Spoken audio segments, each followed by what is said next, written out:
All right, so here are the questions you're supposed to do for review exercise 11. So let's begin. So this is the first question. We are told that this is a square and there's an equilateral triangle ABE over there. And we are told to find the angle CED. So what I'm going to do is first, I'm going to mark out CED, right? So CED is this angle over here.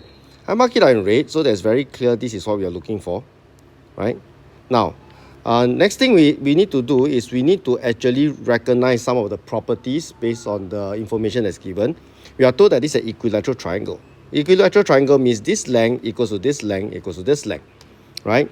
Now, the thing is, since this is a square, AB is equals to BC. So, this is also equal, this is also equal. That makes triangle BCE an isosceles triangle. So we can actually use the property for isosceles triangle to help us out over here. All right. So how do we begin by doing this? Well, the first thing we can do is we can declare that this angle over here is actually 60 degrees. Okay. So that's exactly what I'm going to do. I'm going to say angle ABE is equals to 60 degrees because, right, because of equilateral triangle. Equilateral triangle ABE, right? So from here, therefore, okay, therefore angle EBC is going to be equals to 90 degrees minus 60 degrees, which is equals to 30 degrees, right? Because we know that the corners of the square is 90 degrees. So this is 30 degrees, right? So from here, what we're going to do is we can find angle CEB, right? So therefore, angle CEB is going to be equal to 180 degrees minus 30 degrees divided by 2. And what is the reason? Well, the reason because of isosceles triangle, right? How do you spell isosceles? Isosceles triangle. Okay. So we have this situation. We work it out. This will be 75 degrees. Right? Let me see. 180 minus 30 is 150 divided by 2. That's right. Okay. So we can actually mark it out in our diagram, right? 75 degrees. So now what happened is we know that this angle over here is going to be 75 degrees as well. This angle over here is going to be 60 degrees as well. So therefore, angle CED is equals to 360 degrees minus 75 degrees minus 75 degrees minus 60 degrees.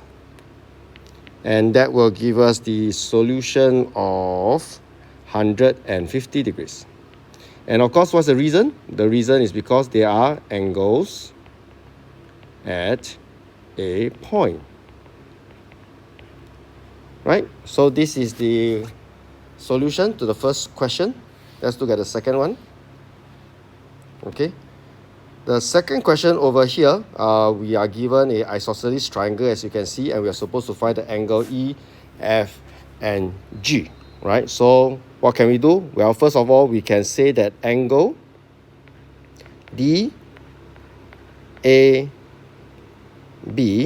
right, DAB, this angle over here, is going to be 58 degrees, right? It's going to be equal to 58 degrees. Why? Because of isosceles triangle, right? So they are base angles of isosceles triangle. Okay, so once we have that, we know that actually angle E is going to be equal to 180 degrees minus 58 degrees because of interior angles, whereby DC is parallel to AB. Right, DC is parallel AB, as you can see. So there's a property of the parallel lines. So that works out to be 122 degrees. Therefore, E equals to 122. So we found E, right? Now we need to continue to find F. Well, from here, actually F very straightforward if we know the properties of the parallel lines. So F degrees is going to be equals to 58 degrees because of corresponding angles.